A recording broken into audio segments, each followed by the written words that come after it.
A split second a year ago in a Florida beach community that changed everything. 98 people died when a condo tower in Surfside collapsed, one of the deadliest building failures in U.S. history.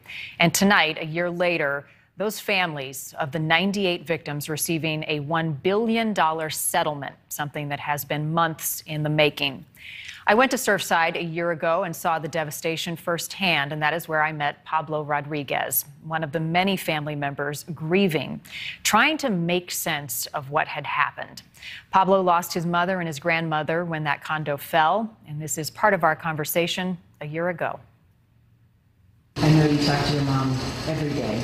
Every day. Every single day.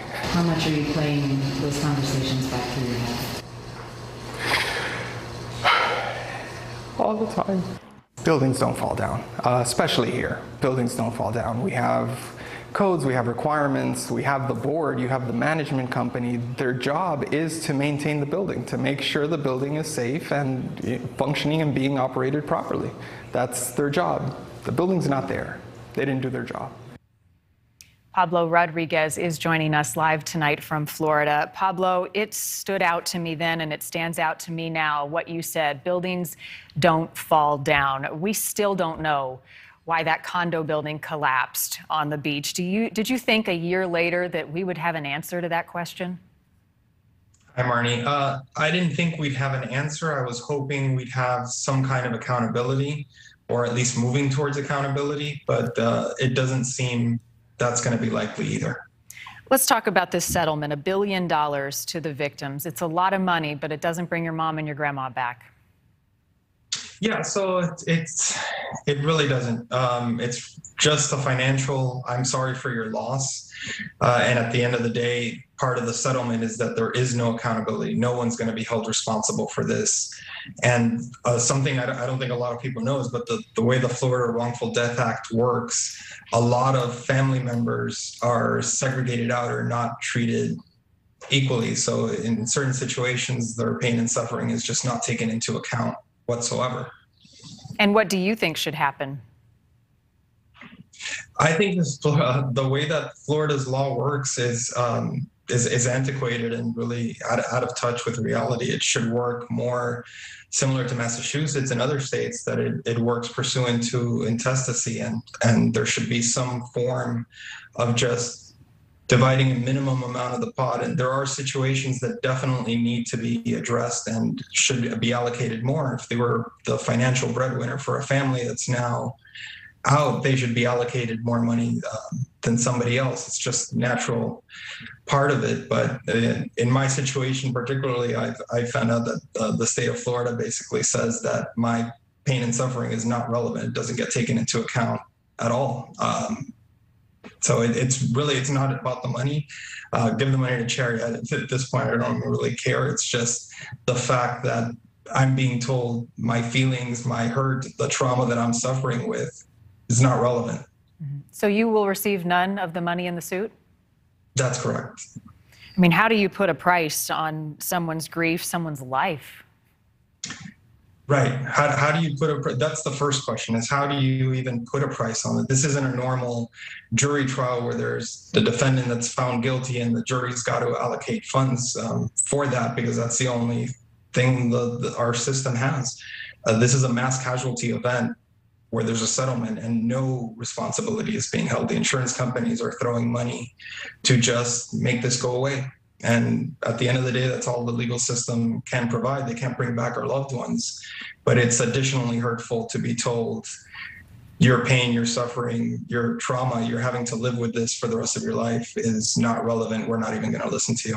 Pablo, none of the groups paying out the money are accepting blame. Do you anticipate any criminal charges in this case moving forward? Is that something you and others will pursue?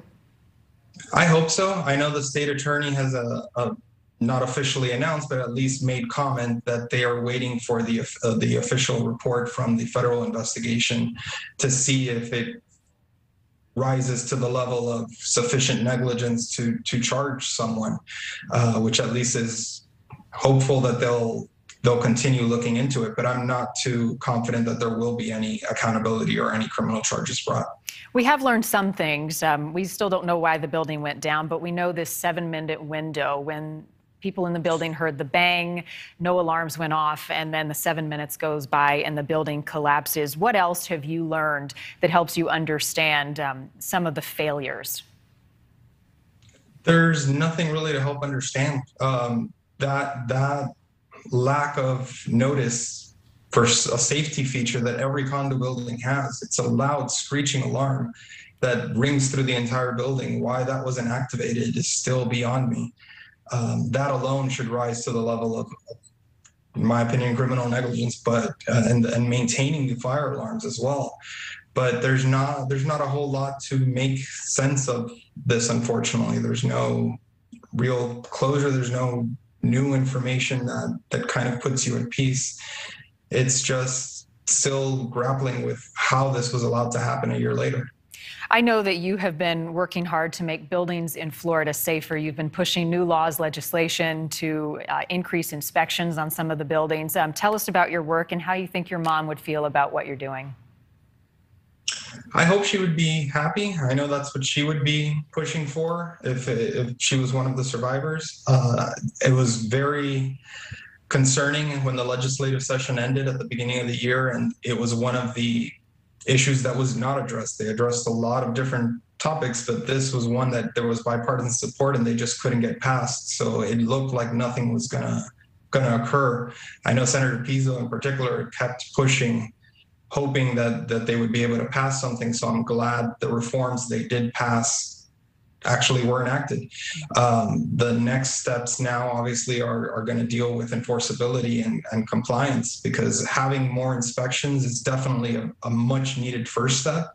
But if the inspectors are not doing their job properly, you're not financing the reforms that are needed. There's not really much that's done other than on paper. Yeah, well, important work you're doing. We were just showing that video of you and I a year ago. I still remember that hug and the pool house that you had just built for your mom in your backyard, and your son, who at the time didn't really know what had happened. There is a vigil tomorrow at the site for the families to mark the anniversary.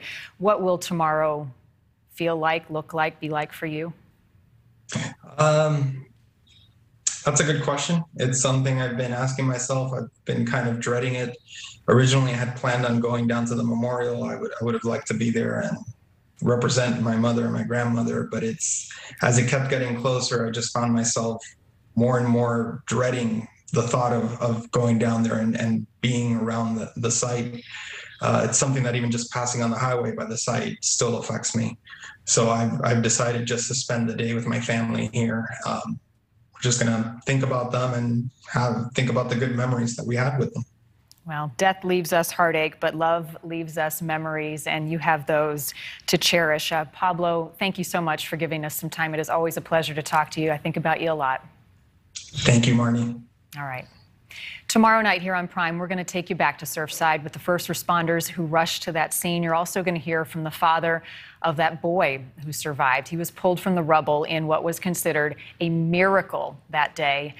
How he's doing now and his connection to the people who saved his life 1 year later. Please tune in tomorrow night right here on Prime.